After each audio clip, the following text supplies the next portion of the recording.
Agora a gente vai para a terceira ordem do amor, ou terceira lei do amor, né? É a lei do equilíbrio, tá? Lembrando que todas essas leis, elas estão ligadas uma às outras, tá?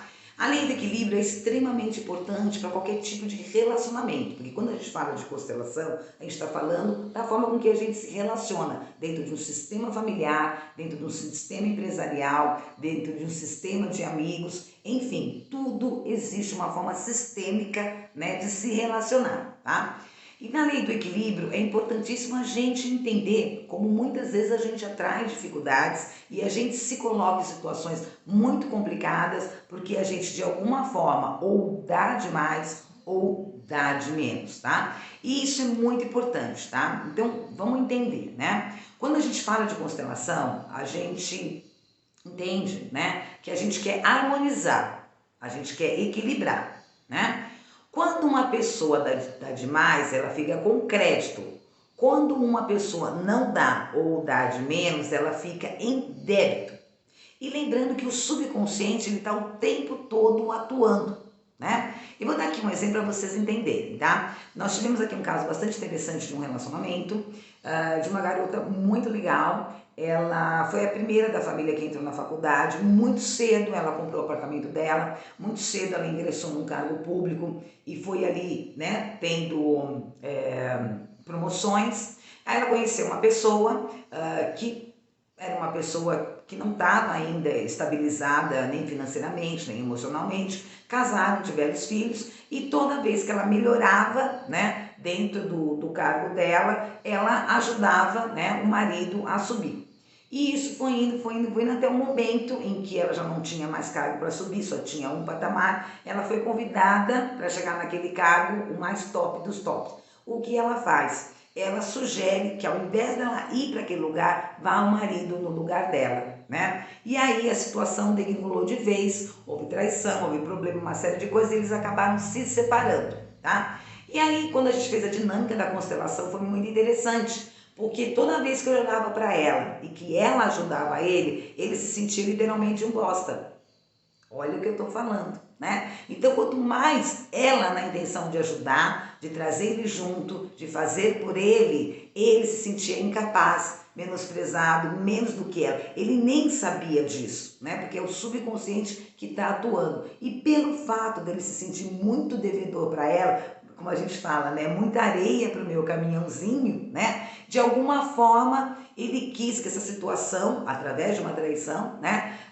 Pudesse terminar para ele não dever tanto para essa mulher que tinha dado força para ele, ajudado ele durante todo o período que eles estiveram juntos, né? E foi a pior época do relacionamento deles, foi quando ele financeiramente, né, e com um cargo maior, ultrapassou o dela. E foi interessante também porque quando ela veio nos buscar, ela veio para trabalhar a parte de prosperidade, a parte, né, que ela falou, nossa, o que está acontecendo? Antes o dinheiro dava as coisas, e agora parece que não dá, some, enfim, né? E aí a gente descobriu que quando ela passou esse cargo, né, para ele, que ela falou, não, eu vou indicar o meu marido para ir no meu lugar, etc e tal, ela deu para ele a prosperidade dela, né? E de alguma forma, né, ela se sentia desmerecida porque ela tinha passado para ele essa prosperidade. Então a gente não faz ideia de como o nosso subconsciente atua, né? E todas as dificuldades que a gente atrai tendo essas decisões inconscientemente, né? E não entende por que muitas vezes a gente não vai para frente, porque muitas vezes a gente não consegue sair de determinadas situações ou elas se repetem, né, o tempo todo na vida da gente, tá? Uma das primeiras coisas que a gente aprende na constelação é parar de julgar. A gente para de julgar, né? E isso é excelente. Primeiro, porque toda vez que você julga, você emite um pensamento, uma energia e mexe com o subconsciente de quem você está enviando o pensamento, né? O seu julgamento, né?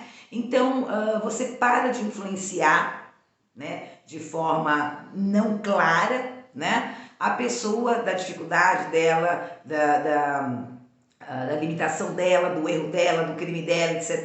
Eu não estou dizendo que a gente vai fazer vista grossa, não é isso. tá? E o que eu estou dizendo é que muitas vezes a gente julga sem ter necessidade, a gente pensa sem ter necessidade, a gente olha só para a parte negativa e o que acontece? A gente fortifica aquilo que é negativo, tá? Então, toda vez que a gente fala sobre perdão, a gente também está falando de desequilíbrio, né? Porque quem perdoa fica em crédito e quem é perdoado em débito. E a gente não quer isso, a gente quer igualar. Lembrando que cada um dá o que tem, ninguém dá o que não tem. A gente vê muitas vezes nos relacionamentos, né? Ah, porque tinha que ser assim, tinha que ser assado, ele tinha que fazer isso, ela tinha que fazer aquilo, ela não pode isso, ele pode aquilo. Não, as pessoas são do jeito que são. E elas são desse jeito porque elas foram criadas numa família, porque elas aprenderam dessa forma, porque elas escolheram tirar as fontes de informações, né, daquele jeito, sem falar, né, nas vidas passadas, da existência dela,